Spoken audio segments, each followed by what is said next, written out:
That day at the table, as I watched the two children I had brought into this world, fed while I starved, already discussing how they would divide my home and belongings before I had even drawn my last breath, and worse, trying to legitimize it all with that disgraceful document they had forged by copying my signature, I wished, as a mother, that my heart would simply stop. But as a woman, I knew that same heart needed to beat even stronger for vengeance and for justice. Everything had begun only 3 months earlier, when I was suddenly taken ill and rushed to hospital. And when I opened my eyes to see my son Samuel and my daughter Beth standing by my bedside, I had naively believed, with the blind trust of a mother, that the worry in their eyes came from fear of losing me. I was too weak, too desperate for affection to recognize the sheen of tears I saw was not grief, but the sly glint of impatience from two people eager to see how my estate would be divided. During those long, torturous nights on the ward, my mind fogged by strong medication, I let them take my house keys, my bank cards, and even my ID for safekeeping, because a person cannot imagine that the very children who came from her own flesh and blood stand by her bed not to wait for the blood to dry, but to drain whatever remains, like vultures circling something still breathing. When I finally returned home, they should have created peace and comfort for my recovery. Yet instead they hovered over me as if racing an invisible clock, constantly pushing papers under my trembling hands. "Mum, this is for the direct debit. Mum, this one is for the hospital billing," forcing me to sign forms I could barely even read. Each time I murmured, "All right, darling," I thought I was simply cooperating.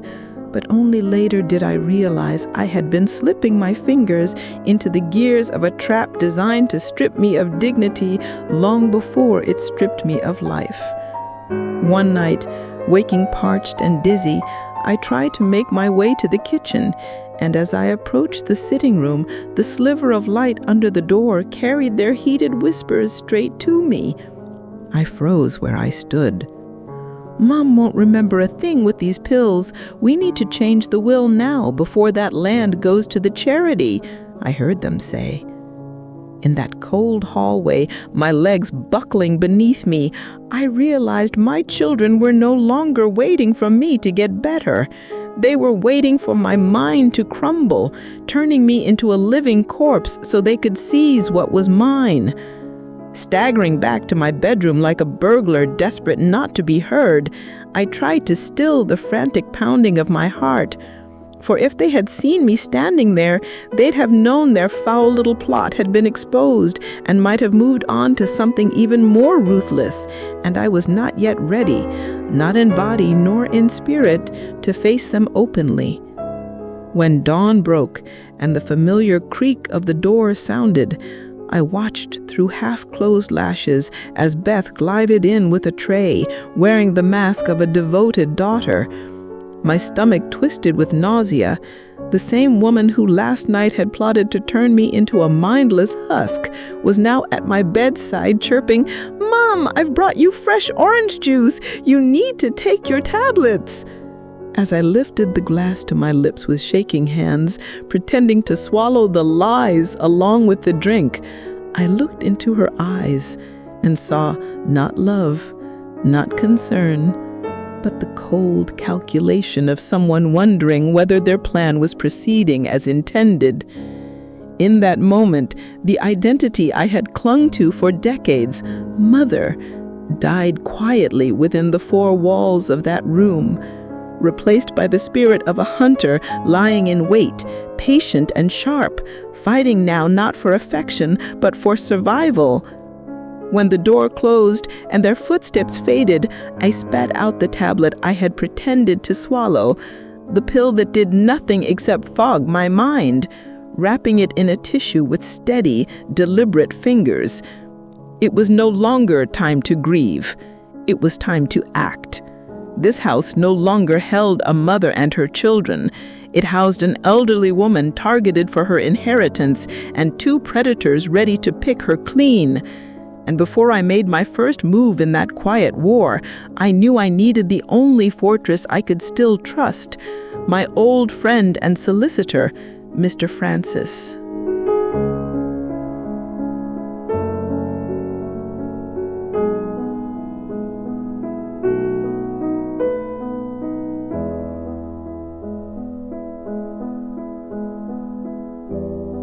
Taking advantage of the moment my children stepped out into the garden, no doubt savoring with a sense of relief those brief minutes in which the burden inside the house, meaning me, without a sight, I turned the wheels of my chair across the parquet as silently as I could, holding my breath so the slightest scrape wouldn't give me away.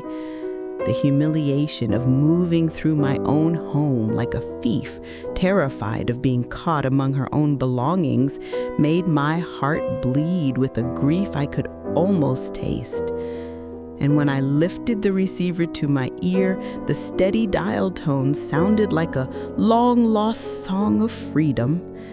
With every number I pressed, the tingling in my fingertips grew sharper, for the person I was calling was not just Mr. Francis, our family's solicitor of 30 years, but the very embodiment of the justice that could pull me out of this nightmare, the one who would tear the masks off my children and reveal the truth beneath.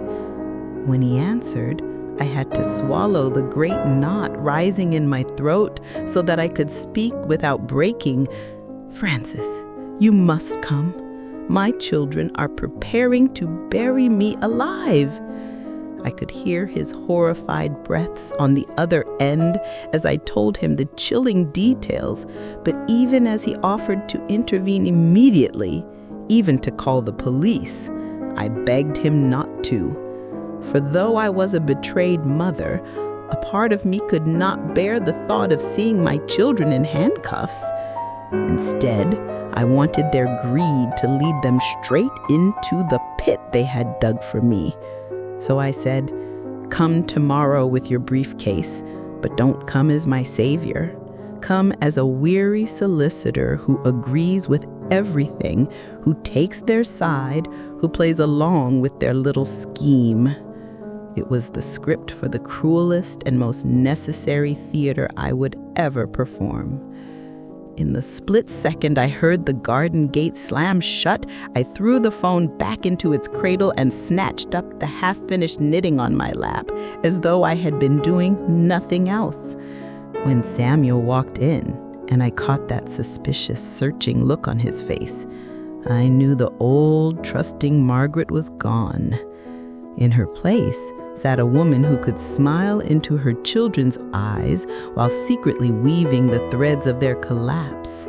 A woman whose heart had hardened and who had nothing left to lose. The next morning, as I sat at that icy breakfast table, every bite turning to poison the moment it touched my throat, watching my children stare anxiously at the door, as though the man they awaited were not a solicitor, but a courier bringing their winning lottery ticket, I felt more sharply than ever how foreign they had become to me. The blood between us had thinned into nothing more than an inheritance bond. When the door finally opened and Mr. Francis entered with his composed, dignified air, his black leather briefcase holding decades of my secrets, I watched Samuel greet him with exaggerated respect, the obsequious eagerness of a shopkeeper desperate to charm a wealthy customer. What he didn't know was that the briefcase he bowed over carried not only documents, but also the fragments of my broken heart, the evidence of their betrayal, and the spark that was about to ignite their downfall. When we all gathered in the sitting room around the large mahogany table, I sank into the corner armchair like a frail, compliant old woman who had no idea what was happening. And before Beth even managed a polite good morning, she blurted out, in that vulgar haste born of greed, "Uncle Francis, Mom's very tired. Could we just get these signatures done quickly so she can rest?" The slap of her words hit me harder than anything yet. It was clear that what mattered to her was not my rest, but the urgency of transferring the estate, preferably before I stopped breathing altogether. Following the plan we had set on the phone, Mr. Francis unclasped his briefcase with a torturous slowness and laid the thick file upon the table. As my children leaned forward, the hunger in their eyes had the feral gleam of predators watching a trapped animal. But then he lifted his gaze and gave me the briefest look, a tiny, almost invisible signal of reassurance. And in that look, I felt the cold, steady confidence of knowing that the prey at this table was not me, but the two foolish children enslaved by their own greed. I leaned back, my spine straightening just a little, letting that quiet, icy calm settle over me. The storm was no longer on my side of the table. It was on theirs.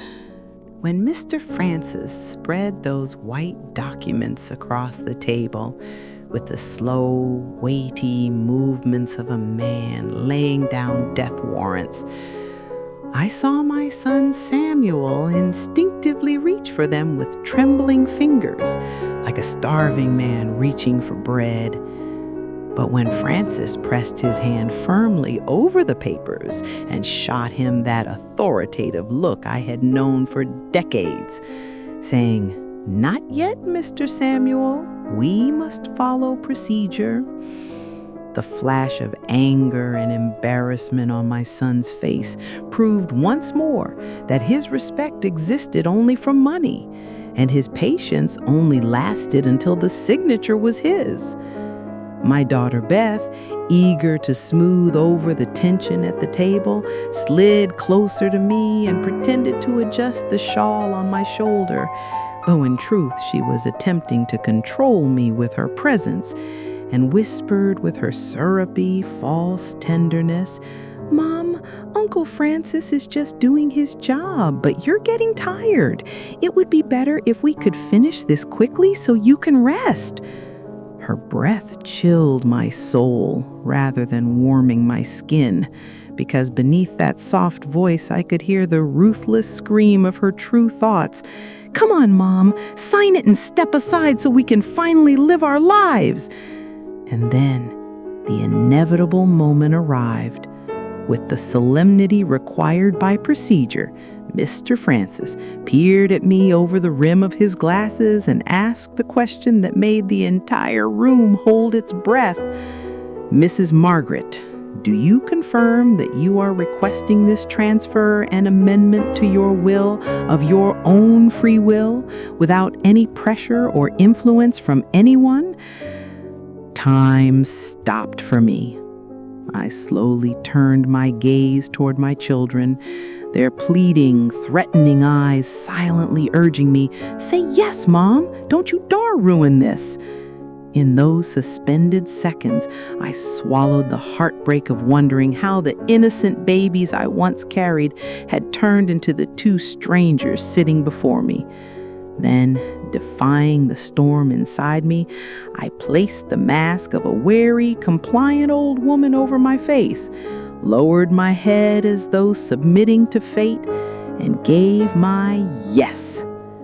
The moment the word left my lips, I saw an enormous weight lift from Samuel and Beth's shoulders. The long breath they released was not relief. It was victory, intoxication.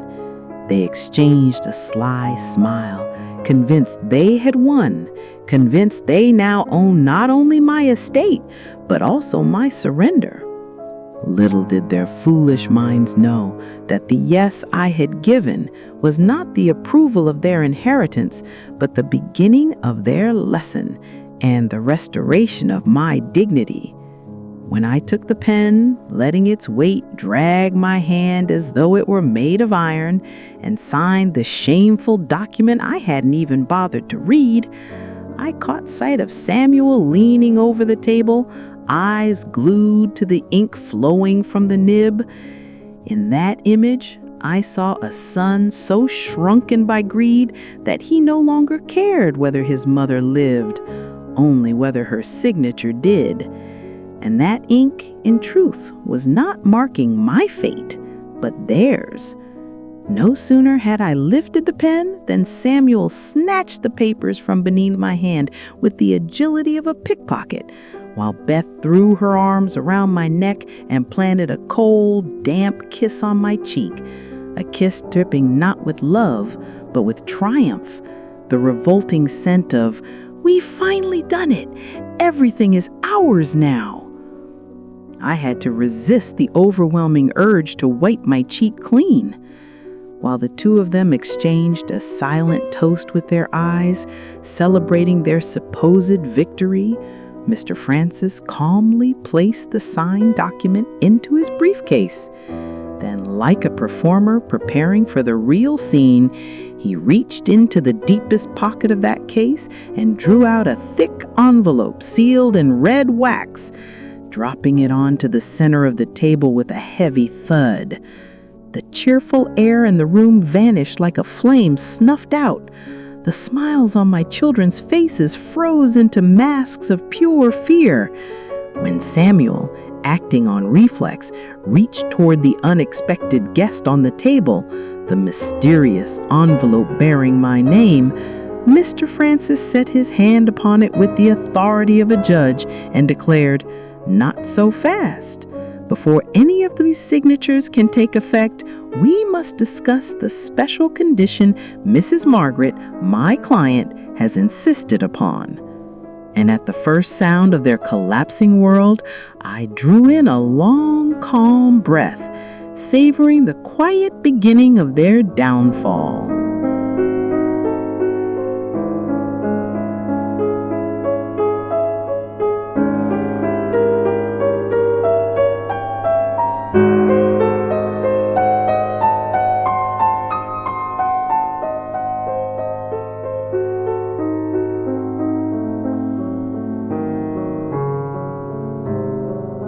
Just as the shock wave from the sealed envelope landing in the center of the table had not yet fully settled across the room, my son Samuel suddenly lost control, ripping off the respectful son mask he had worn for years. He sprang to his feet, slamming his fist on the table and shouting, "We've arranged everything. What's this supposed to be?" And in that outburst, the awful truth revealed itself. He hadn't cared for my health, my future, or even my presence, only how quickly he could reach the money once my signature was in place. Mr. Francis, standing firm as a rock against Samuel's insolent rage, began reading the document with grave authority. And when he finally pronounced the crucial clause, "Even if ownership of the estate is transferred, full control and usage rights remain with Mrs. Margaret until her death, and the property may not be sold," the look on my children's faces resembled the helpless despair of a prisoner who has just felt the noose tighten around his neck. They had planned to snatch the deeds and ship me off to a care home. But now, caught in the very trap they dug for me, they were nothing more than powerless heirs shackled by their own greed. My daughter Beth, whose plans had just crumbled to dust, panicked so badly she didn't know what to say next. Moments before she had cooed, "Mom, you're doing so well." Yet now she turned on me in front of the solicitor, desperately grasping at straws. "My mother isn't of sound mind. She can't manage money. She'd be manipulated." That instant attempt to brand me incompetent, to throw her own mother into the fire for the sake of money, was a cruelty only a parent can feel in her bones. I lowered my head then, not as part of a performance, but because the knife of their ingratitude had truly pierced my heart. And then Mr. Francis delivered the final, fatal blow of the strategy he and I had woven together. With icy calm, he said, "If your mother is not of sound mind, then the signature you just pressured her to give is invalid. In that case, we will hand everything over to state supervision." Watching Samuel and Beth freeze like cornered rats, glancing at one another with the suffocating realization that they could neither advance nor retreat, that any move could cost them everything, filled me with a cold, powerful certainty. For the first time in years, I felt the balance of power in this house shift into my hands. The moment they understood they had no choice but to sign the protocol placed before them, or else watch the inheritance they so desperately craved disappear into government vaults, Samuel's jaw clenched, the veins in his temple tightened, and he snatched up the pen with a fury that made it seem as though he wished the stroke itself would shorten my life. For a mother, to see her child view her as nothing more than a bureaucratic obstacle, a breathing bank account, was a cruelty beyond words. When Mr. Francis, triumphant as a commander who had completed his mission, packed his briefcase and bade me farewell, my only ally disappearing through the door, the silence he left behind struck me like a blow. It reminded me that I was now alone in the house with the two ravenous wolves whose plans I had just destroyed, their rage licking at the walls like fire. That night, when the sun set and darkness consumed the rooms, my children no longer bothered to pretend. They moved around as though I no longer existed, like I was a piece of furniture rather than their mother. They denied me even a glass of water, whispering together in the kitchen as they ate, their fake affection evaporated, revealed for what it had always been, a performance lasting only until the ink dried.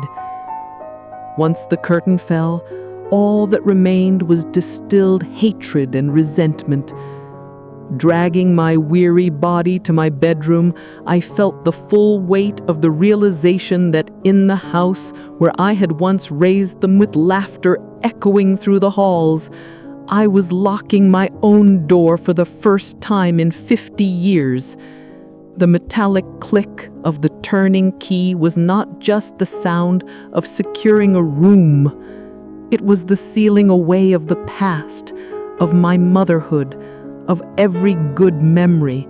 It was the cold declaration that under this roof lived not a family, but two opposing sides of a war.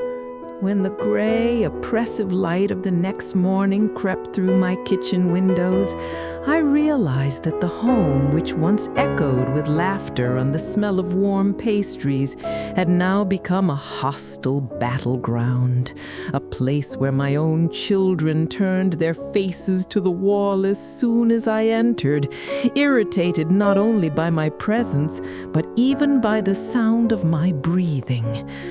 And in that moment, I understood in its most brutal form that the greatest tragedy in life is not poverty or illness, but becoming a ghost in your own home, dismissed and despised by the very people to whom you gave life.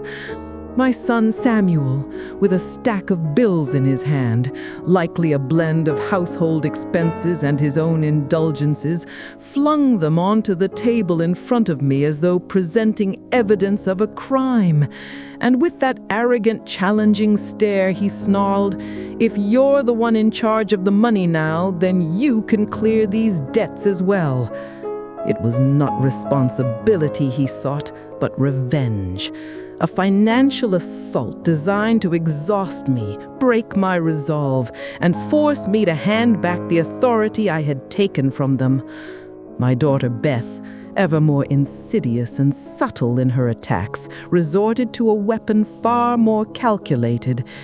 In a voice perfectly pitched for me to hear, she pretended to speak on the phone to some imaginary friend. "Mum's getting worse. We can't look after her at home. The best thing is to find a cheap care home and put her there." Each word was a poisoned arrow aimed at my deepest fear, abandonment, a psychological torture crafted to weaken my spirit and frighten me into surrender. I knew they expected the frail old woman inside me to tremble, to beg, to say, "Please, don't throw me away. Take whatever you want." But instead, I dug deep into a strength I never knew I possessed. I pushed the threatening papers aside with the back of my hand, poured myself tea with regal silence, and answered them without speaking at all. The mother you could control through fear is gone. In her place stands someone who sees every move you make and will not yield. That night, as I lay in bed feigning sleep, I watched my own daughter creep into my room on tiptoes like a thief. Holding her breath, she glided toward the wardrobe where I kept a small locked box containing a few family heirloom coins and my burial savings. And as I watched her silhouette rifling through my belongings, the blood in my veins froze. Not from fear, but from a cold, nauseating shame that only a mother betrayed by her child can feel. For the shadow in my room was not the girl I once lulled to sleep, but a stranger willing to violate her own mother's privacy for the sake of money. When Beth grew frustrated at not finding the code and, overcome with entitled fury, plunged her hand recklessly into my personal handbag, I could endure no more. I reached for the lamp and flicked it on. The warm yellow light illuminated not only her pale, terrified, guilt-stricken face caught in the act, but also the final destruction of the last scrap of respect between us. In her eyes, I saw no remorse, only panic at being exposed and a hunger that would never be satisfied. And instead of pulling his sister aside in shame or offering apology, Samuel stormed toward me with shameless aggression, twisting the situation to defend her and accuse me, the elderly mother he had cornered, of being heartless, like a brazen thief scolding the homeowner he has robbed. As I sat upright in my bed, forced to witness this grotesque performance, I felt the final truth settle in my bones.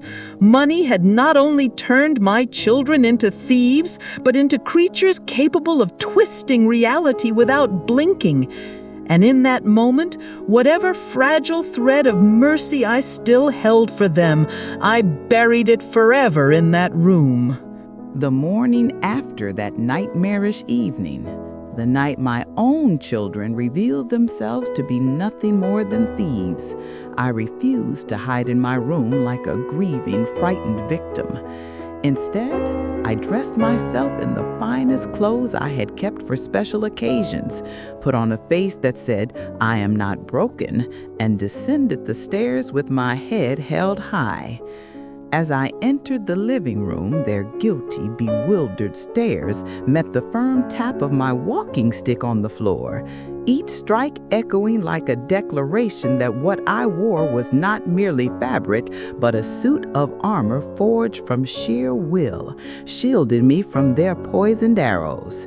And so, without uttering a word, I let them understand that the balance of power in this house had shifted irrevocably, as surely as the sun drives away the night. Reaching for the phone on the table, I felt their breath hitch, the way scavengers watch the slightest move of their prey. And with a calm, steady voice that filled the room, I said, "Mr. Farrow, We must open the main safe at the central bank today. I want a full inventory and everything transferred somewhere more secure, perhaps even to a charitable trust. This house is no longer safe." The terror and greed that flashed across my children's faces in that moment told me more clearly than words ever could that they did not care for my well-being or my safety, only for the imaginary fortune they believed lay inside that vault. The moment Samuel heard the words safe and charity, he leapt to his feet as if poison had been injected into his veins, rushing towards me with forced urgency. "Mom, you don't need outsiders. We'll carry it. We'll protect it."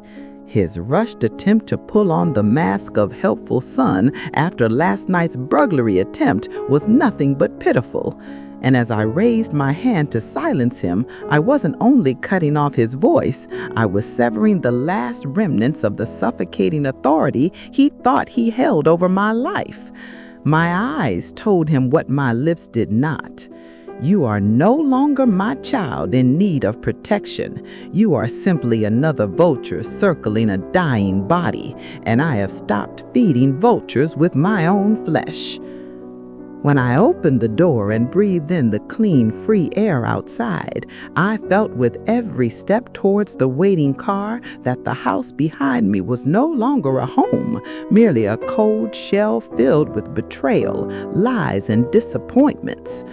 And although it looked as though I were heading to the bank to protect a fortune, my true purpose was far greater: to lock my children's diseased hopes inside the steel walls of that vault forever, never to be opened again, and to teach them the one thing money can never buy: dignity. In the bank's quiet, climate-controlled private room, where the cold scent of money lingered in the air, I leaned back in the leather chair and pulled toward me the stack of cancellation forms, the extra credit cards, the authorizations, the spending limits my children had drained for years under the guise of need, while I naively made excuses for them, whispering, "May they never fall on hard times." As I moved the pen across the pages, a strange sting shot through my chest, like a mother weaning her child. For with each signature, I was cutting off the poisonous flow of unearned money through their veins and handing them over to the tough, calloused hands of real life. When the young banker across from me, unaware of the storm she was witnessing, said in her routine, metallic tone, "Mrs. Lawson, once this is processed, all your children's access will be revoked. Are you certain?"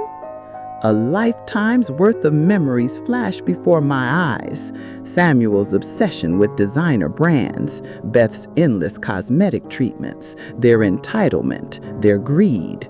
And so I swallowed the last drop of misplaced compassion and said, "Yes, dear, clothe everything.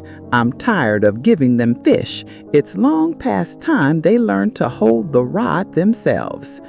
With that single word, I initiated the greatest financial and emotional revolution of my life.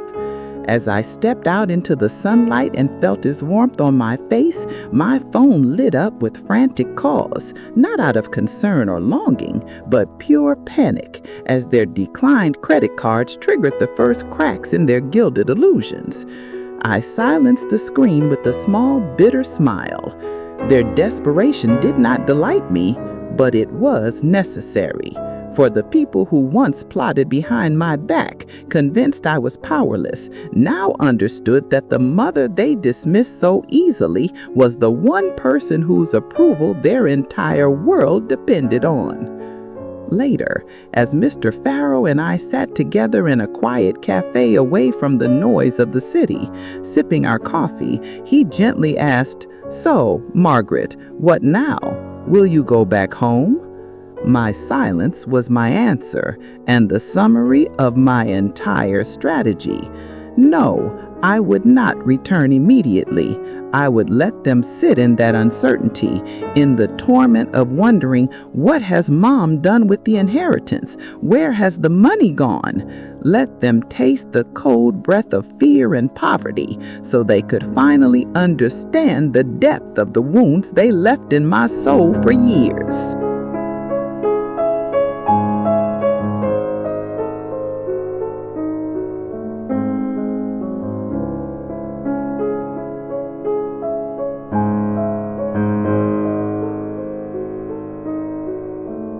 When I returned home that evening and slid the key into the lock, I knew the suffocating silence behind the door was not peace, but the unsettling stillness that comes before a storm.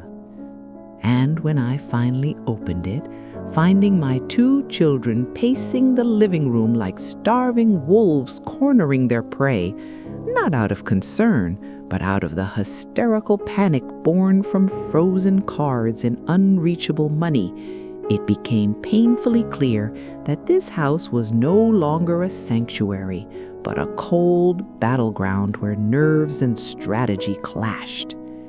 Before I even had the chance to take off my coat, Samuel launched himself at me as if the world had collapsed around him, spitting fury into my face. "My card was declined, Mom, declined. I couldn't pay at dinner. Everyone saw. I was humiliated."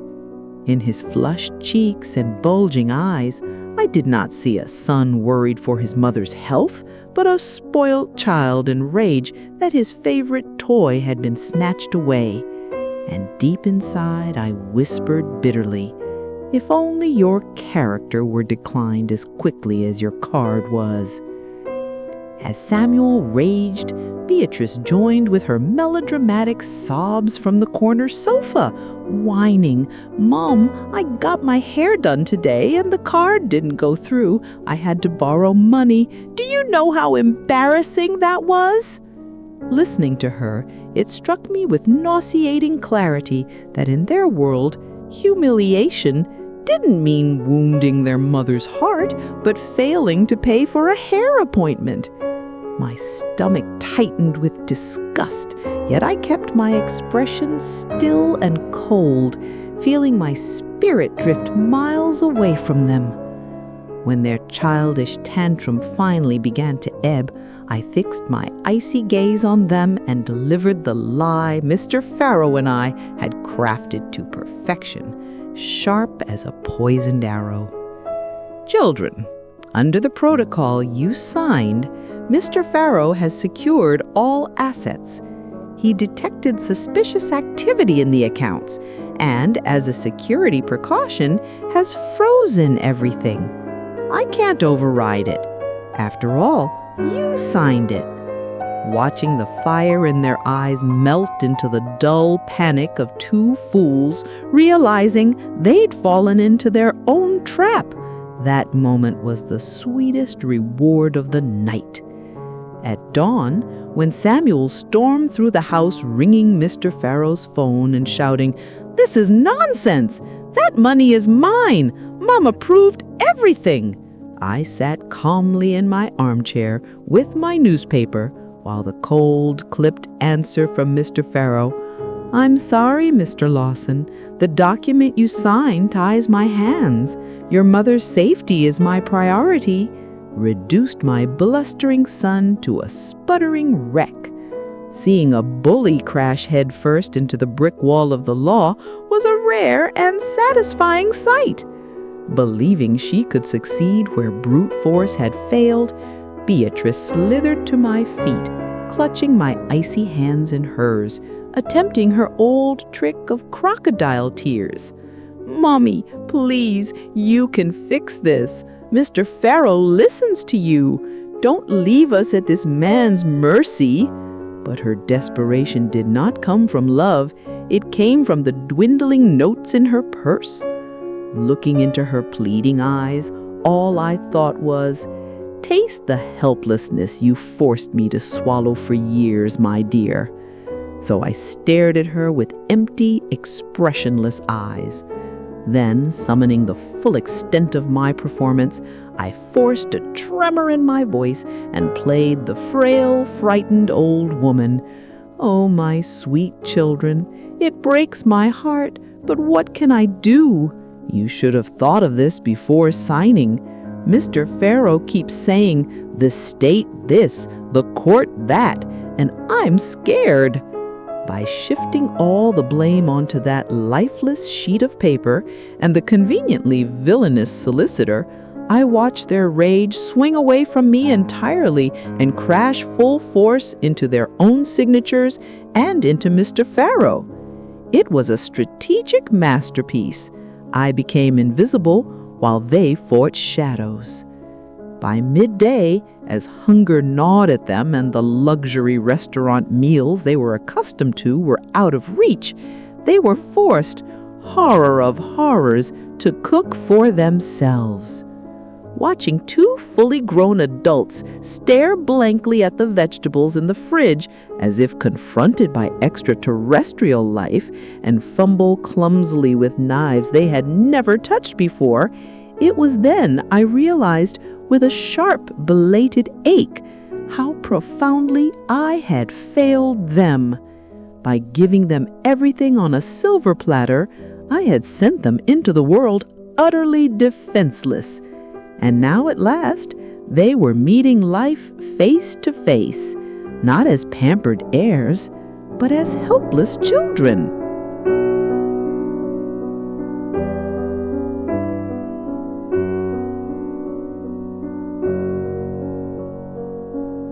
Later that day, as Samuel retreated into the darkest corner of the living room and began desperately negotiating with some pawnbroker or shady dealer on the phone, trying to sell for a handful of pennies the Swiss-made luxury watch he had once flashed around solely to impress people, I pretended to turn the pages of my book while every fiber of my being listened to that humiliating conversation. In that moment, I realized how tragic it is when a person ties their worth to a piece of metal on their wrist. For as he sold that watch, he wasn't merely pawning time, he was pawning his arrogance. And when Beatrice's bedroom door was left slightly ajar, revealing her kneeling on the floor, carefully laying out her designer handbags and shoes, each worth a small fortune, and crying real tears as she tried to decide which one to sell, I was stunned. The same woman who hadn't shed a single tear when her father died was now weeping over a lifeless scrap of leather. It proved once again, more painfully than ever, that her heart was not made of flesh and blood, but of brand labels and her insatiable worship of luxury. By the time evening fell and we sat at my once grand dining table, watching them recoil in horror at the steaming but sauceless bowl of plain pasta before them as if it were poison, the metallic clink of their forks scraping the plates echoed like the soundtrack of the tension filling the house. While they struggled to swallow that poor man's meal, I ate mine with a quiet contentment I had not felt in years, knowing the food before me was honest and untainted by excess. In my heart, I whispered to them, "This is the finest meal you've ever tasted without exploiting someone, but your pampered tongues will never recognize its flavor." When the house finally fell silent and those two greedy strangers retreated to their rooms, I sat alone with my dusty photo album, running my fingers over the innocent faces in those old pictures. Samuel at his birthday party, Beatrice at her school play, and the storm inside my chest dragged me back into memories that were once sweet but now tasted of poison. As I stared at those children who once clung to my neck with laughter, I could not fathom how they had become the adults lying in the next room waiting for me to die. I wondered where I had gone wrong, at what point my love had spoiled them and turned to venom. It wasn't until desperation truly tightened its grip that I understood how quickly any illusion of loyalty among thieves evaporates. When I witnessed Samuel and Beatrice in the middle of my own living room, lunging at each other like feral animals, Samuel ripping open his sister's bag while shouting, "I know you're hiding money, give it here," and Beatrice clawing at him with wild, frantic nails, I finally saw the truth.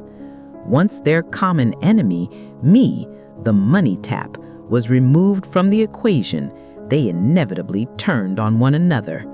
A pack of starving creatures will always eat its weakest first.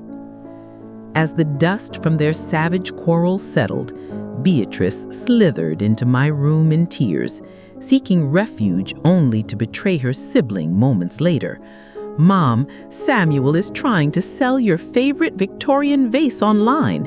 Don't trust him. He doesn't care about you at all." The fact that she could sell her own sibling for the price of a single antique confirmed what had already been whispering through the walls of this house. Betrayal had sunk its roots deep, not just between mother and child, but between brother and sister too. In a house where money had taken the throne, even blood ties snapped like rotten string. Before her poisonous whispers had even faded from my room, Samuel barged in, now feigning the role of the loyal watchdog. With a voice dripping in false concern, he said, "Mom, Beatrice has her eyes on your diamond set. She's planning to swap them for fakes. You'd better lock the safe." Hearing him sell out his sister without even blinking showed me how bottomless their greed had become. When it came to my estate, they would toss one another into the fire just as readily as they would toss me. I listened to their mutual treacheries with a straight face. No shock, no anger, only nodding occasionally as though taking notes. Later, reclining in my armchair and staring at the ceiling, I felt the bittersweet triumph of an ancient strategy unfolding perfectly before me. Divide and conquer. Except the truth, the one they would never grasp, was that I hadn't divided them at all. They had never truly been united. Their bond was nothing but a fragile structure held together with the cheap cement of convenience and greed. All I had done was cut off the flow of money, the only glue holding that rotten building upright, and it collapsed instantly under its own decay. When the doorbell rang with that insistent, ominous sound, slicing through the silence of the house like a knife, and Samuel opened the door with the reluctance of a man walking toward his own execution, only to be handed those red-stamped enforcement notices by a uniformed officer, I watched the color drain from his face, aging him by decades in a single breath. For years, he had signed loans and guarantees with the carefree arrogance of someone who believed my mother will sort it out anyway. Now, like vengeful ghosts rising from the past, those debts had come back to grip him by the throat, and the grim satisfaction of justice chilled me to the bone. His attempt to hide those shameful documents inside his jacket was instantly thwarted by Beatrice, whose hawk-like eyes missed nothing.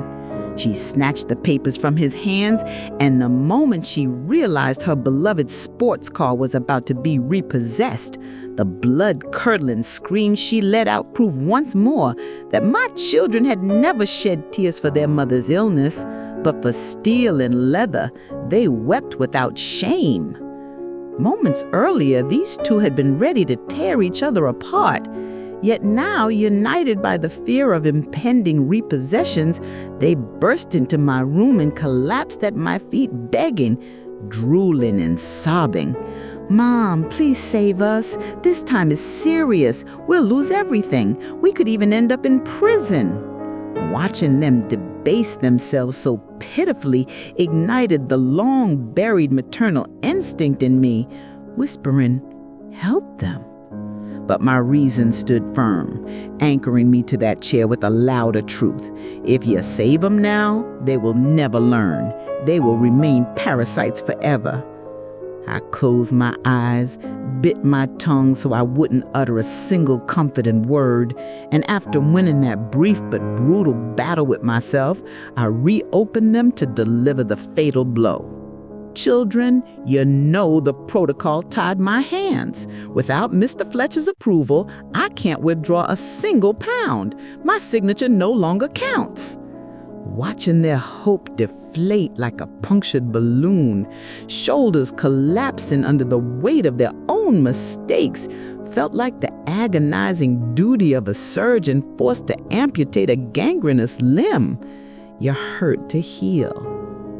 Later, as I watched from behind the lace curtains, Beatrice's cherished red sports car, once her symbol of status, arrogance, and entitlement, being hoisted onto the back of a tow truck like worthless scrap metal, her body collapsing to the pavement as she sobbed like a child whose favorite toy had been snatched away.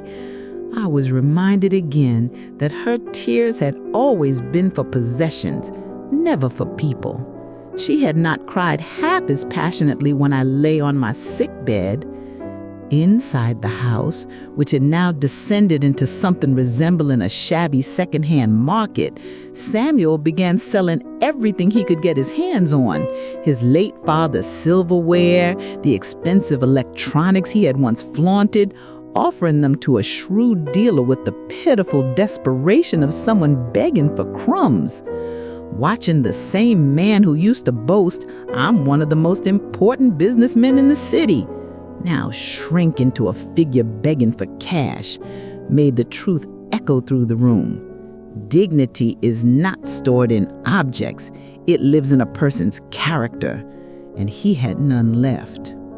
When the housekeeper stopped coming because the money had dried up, and my children, who had never lifted so much as a broom in their lives, were forced to clean the large house they had spent years dirtying, the sight was both tragic and darkly comic. Watching Beatrice shriek as a nail broke and Samuel recoil in disgust at the greasy pans as though household chores were an affront to his existence taught me all over again how utterly unprepared for life I had raised them, how pampering had hollowed them out, leaving them helpless in the face of the smallest hardship.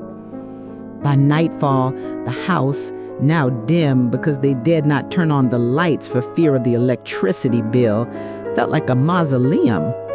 When their exhausted bodies slumped onto the sofas like discarded sacks, I entered the room with a trembling candle, letting its soft glow illuminate their defeated, hollow faces. I didn't say a word. I didn't have to. The flickering light alone was enough to show them, without speech, without lecture, without mercy, just how powerless, lost, and small they had become. As Samuel, in the darkest days of his downfall, desperately rang the so-called friends he once treated like royalty at the most luxurious restaurants, those men whose bills he had proudly paid just to bask in their hollow admiration, and as every call ended with a curt, "Sorry, mate, can't help," or worse, a line going dead before he could even finish his plea, I watched the quiet devastation settle over him as he finally realized that the swarm of people who once fluttered around him had never cared for him, only for the weight of his wallet. It was the brutal embodiment of the old saying, "A friend in need is no friend indeed."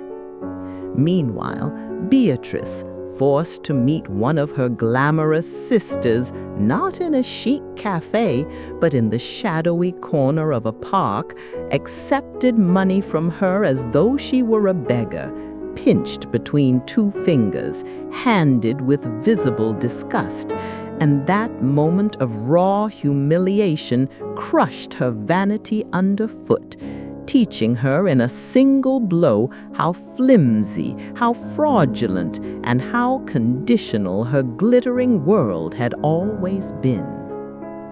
That evening, when they both limped home like wounded birds with broken wings and took their places at the modest table, set with nothing but a bowl of simple soup, they no longer had the strength to complain about salt or seasoning. When Samuel set down his spoon, turned towards me with those sunken eyes and trembling lips, and perhaps for the first time in his life, truly saw me, asking, "When Dad died, how on earth did you raise us, Mom? How did you cope?" It was the first faint crack in the ice that had long encased his heart, softened now by his own suffering. When his roughened hand brushed mine, and Beatrice, usually so proud, rested her head on my shoulder and wept silently, as if seeking shelter for the first time in years, I realized that the punishment I had dealt them, the discipline of deprivation, had not been to destroy them, but to kill the spoiled parasite inside them, so the real children beneath could finally breathe. And though there was nothing on the table but soup, my soul felt nourished for the first time in years, nourished by the unmistakable scent of my children rediscovering their humanity. Observing Samuel, once the self-important chairman of the board of the shell companies funded entirely by my money, now sitting in front of a real job application for the first time in his life, staring at the empty fields and realizing that beyond Mom's money, he had no skill, no labor, no achievement to offer, was heartbreaking in the way only a mother can feel heartbreak. Yet it was also a vital shattering of ego he desperately needed. And when Beatrice, who only yesterday was idolized in that high-end boutique, swept inside not as a queenly client, but as a minimum wage sales applicant, when the manager, who once treated her like royalty, now addressed her like any ordinary, unqualified job seeker, and she walked out with her head bowed and tears gathering in her eyes, that was life teaching her in the harshest way possible that worth is measured by effort, not the thickness of one's purse. Later that evening, after that glamorous world had slammed its doors in their faces, they returned home weighed down by rejection and failure. And for the first time, rather than blaming each other, they sat quietly side by side, and Samuel, with trembling hands, poured his sister a glass of water and murmured, "It didn't work today either, Bea. No one's hiring." That small, unexpected act of tenderness was the first real sign that the icy wall of self-interest between them was starting to thaw, replaced by a fragile but genuine sense of shared struggle. When I entered the room, and Samuel, who once looked at me only to see what I was carrying in my bag, immediately stood up and said, "Sit here, Mum. You must be tired today," offering me his place with an earnestness I had not seen since he was a child. I had to steady myself to hide the shock, for that gesture was proof, clear, undeniable, that he was no longer seeing me as a walking cash machine, but as what I had always been, a tired, aging woman deserving of kindness, respect, and love. When my son Salim, who once used to snap his fingers at waiters as if the world revolved around him, now stood behind the counter of a shabby cafe in a stained apron, bowing his head and swallowing the insults of impatient customers, I watched him through the foggy window with a strange, painful tenderness. Every bead of sweat that rolled down his forehead felt like a holy drop washing away the arrogance that had rooted itself deep inside him. And as I observed him bending and stretching to earn his bread for the first time in his life, I realized that humiliation was not breaking him, it was shaping him, teaching him the dignity he had long forgotten. When I walked into the supermarket later that day and saw my daughter, Berna, who once mistook courtesy for servitude and money for superiority, standing at the furthest till, her face tight with exhaustion, listening to endless complaints from customers, I sensed the ache in her swollen feet and the strained lines around her mouth. Watching her bite her lip hard enough to draw blood rather than answer back when an unreasonable man scolded her, I understood that what she had swallowed was not only an insult, but also the bitter medicine life had prescribed for her arrogance. And strangely, that humility added a beauty to her face that no cosmetic procedure ever had. That evening, when they returned home carrying nothing glamorous, no designer bags, no luxury takeaways, just a small packet of cheese and a loaf of fresh bread, they placed them on the kitchen table with such care that it felt as though they were handling treasure.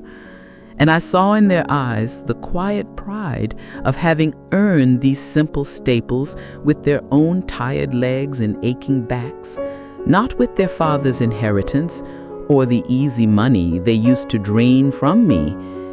In that moment, I finally learned that the sweetest food a person can eat is the food earned by their own honest labor.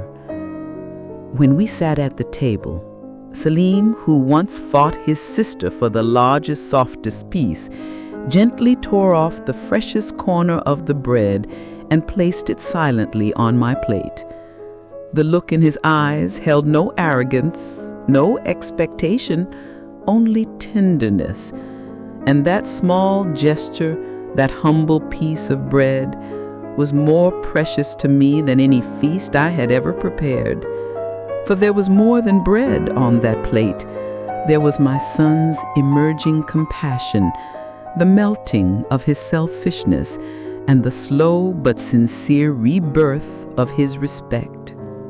That night, when a crushing weight settled on my chest and I began coughing so violently I could barely breathe, I watched them, those same children who months ago had been ready to sign me away while I was lying ill, leap to their feet in terror at the sound of my voice. Salim knelt at my bedside, clutching my hand with trembling fingers, saying, "Hold on, Mom, please don't leave us," while Berna rubbed my cold palms between her own, her eyes brimming with true fear. And in that moment I knew with absolute clarity that what they were afraid of losing was no longer my money, it was me. At the overcrowded NHS hospital, where the corridors smelled of disinfectant and fatigue, Salim's phone kept buzzing relentlessly in his pocket. I saw the word manager flash on the screen before he quickly turned it away. Without a heartbeat of hesitation, without even considering the consequences, He rejected the call and switched off the phone entirely. No job in this world is more important than my mom's breath, his posture seemed to say. And watching him sacrifice his pride, and perhaps even his position, to sit with me, his shoulders stripped of false medals and newly bearing the true insignia of responsibility and loyalty, it was the proudest I had felt in years. When Berna dashed back from the on-call pharmacy, breathless, clutching the medicines I needed, the sight of her shaking fingers made my heart twist. She had clearly spent the last coin she had, coins she could have used for her own dinner, yet instead of buying herself a bottle of water, she returned with a small carton of fruit juice for me, whispering, "Mom, drink this so your sugar doesn't drop." And as she opened the straw with the same delicate care she once reserved only for her reflection, I knew the selfish girl she had been was gone. What stood before me was a daughter reborn through hardship, her heart softened and reshaped by love. When the first morning light seeped through the grimy window of that cold hospital room and fell upon my children, slumped in the uncomfortable plastic chairs, leaning against one another, their clothes disheveled, their faces exhausted yet peaceful, they looked for the first time in years truly innocent. And that is when I knew. The trial was over. The fire had burned them clean. So I picked up my phone with trembling fingers and sent Farouk that short but life-changing message. "Farouk, the game is over. Tomorrow morning we open the safe and the truth." When we stepped out of the hospital and my children ushered me towards that old yellow cab, one they would once have turned up their noses at, refusing even to rest a fingertip upon, I watched them hover around me like anxious moths, terrified of causing me the slightest discomfort. Through the rearview mirror, I saw Berna's cheeks flush as she handed the driver her last handful of coins, embarrassed by a transaction she once would have considered beneath her. And as the taxi rattled through the city, I stared quietly out of the window, knowing full well that where I was taking them was not a bankruptcy office, but the podium on which the final results of the greatest examination of their lives would be announced. When they slumped into the heavy leather chairs of Farouk's office, curled in on themselves like defendants awaiting sentencing, their trembling fingers intertwined in dread, convinced they were about to hear the final tally of what had been seized from them, the air in the room thickened with their fear. And then Farouk walked in, not with a file of debt notices, but with a gleaming bank book and the spare keys to the house and car, which he dropped onto the desk with a heavy thud. Time itself seemed to stop. My children stared at those symbols of wealth as though they were alien artifacts.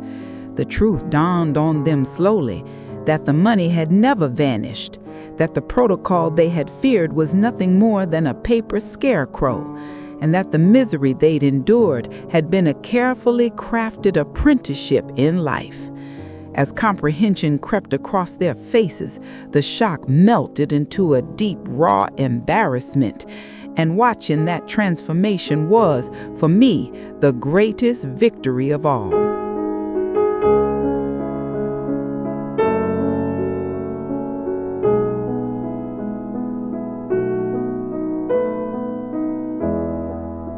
Then came the moment I had waited for. Instead of lunging at the keys like starving wolves, Salim pushed them aside with the back of his hand. His eyes filled, and he looked straight into mine with a trembling voice.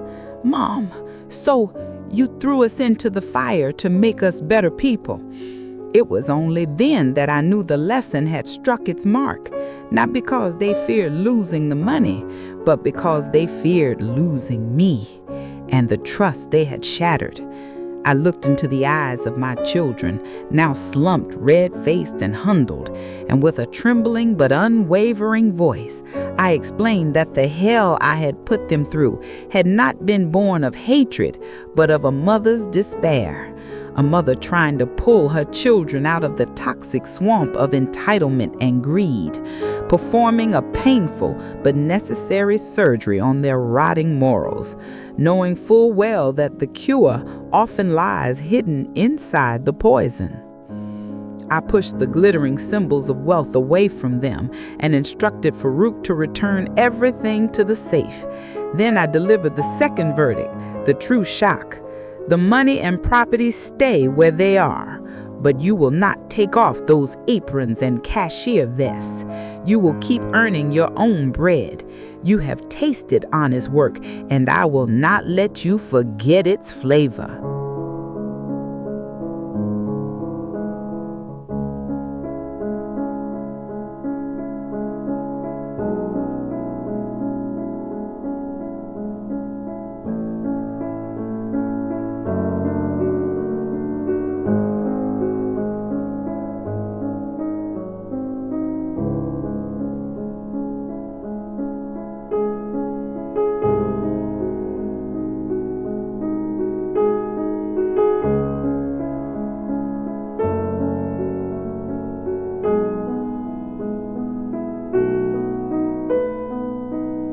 And instead of erupting in anger as they once would have, they bowed their heads with a quiet, almost reverent acceptance. All right, Mom, whatever you think is right. When both of them fell to their knees, wrapped their arms around me, and Celine, shaken with sobs, whispered, "Forgive us, Mom. We loved your money, not you. We were blind." The warmth of their tears against my skin dissolved the last icy remnants of the walls that money had built between us. As I ran my fingers through their hair, I realized I was not just reclaiming my children, I was reclaiming my motherhood. When we stepped out of Farouk's office and merged into the city crowds, there were luxury cars waiting by the pavement. Yet instead of heading toward those symbols of old arrogance, we turned away. Together, shoulder to shoulder, we walked along the pavement, my son at my right, humbled by labor, my daughter at my left, freed from vanity, and me between them, not the rescuer of wealth, but the savior of my family.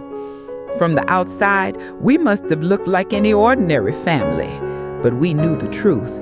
We were 3 survivors, soldiers returning from a war, and the only spoils we carried were the love we had fought so hard to reclaim.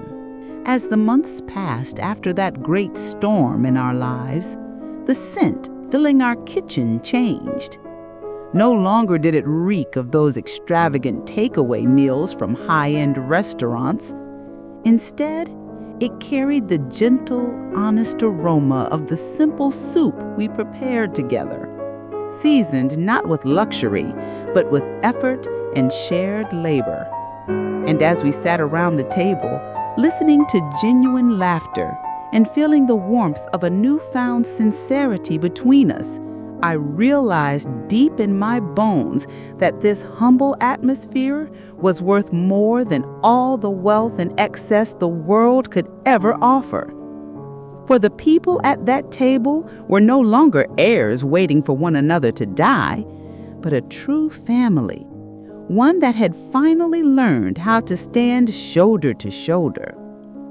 There was a day I watched my son Samuel at the entrance of the small diner where he worked. He wiped the sweat from his brow and gave a customer a sincere, effortless smile, the first genuine smile towards a stranger I had ever seen on his face. And my daughter Claire, though her knees trembled with exhaustion, stood behind the cashier's desk, serving people with dignity, a soft, honest light glowing in her eyes. In that moment, I understood. I had not returned their inheritance to them. I had returned something far more precious. I had given them back their self-respect and the priceless honor of standing on their own feet without needing anyone's mercy. And I felt proud, not because my children had become a waiter and a cashier, but because they had become human again. One quiet afternoon, alone in my study, I gathered the forged will they once tried to make me sign and the copy of the protocol I had used as my reluctant shield. I placed them together and burned them. As I watched the papers curl and blacken in the flames, turning slowly into ash, I felt the last remnants of bitterness in my heart burning away as well. I knew then that the true legacy of this household was no longer a list of assets scribbled onto a document, but the unbreakable bond between the three people who had walked out of Mr. Harris's office together, hand in hand, with renewed respect. And if you too are being tested by the ingratitude or betrayal of those you love, if you find yourself whispering, "Where did I go wrong?" remember this: the greatest inheritance a mother can give is not money in the bank or deeds to a house, but the courage to break through the locked doors of her children's hearts and bring their buried compassion back to life. For sometimes, the greatest act of love is to give them the bitter medicine they need, the cold slap of truth in hardship, because only then can the soul heal and the heart learn.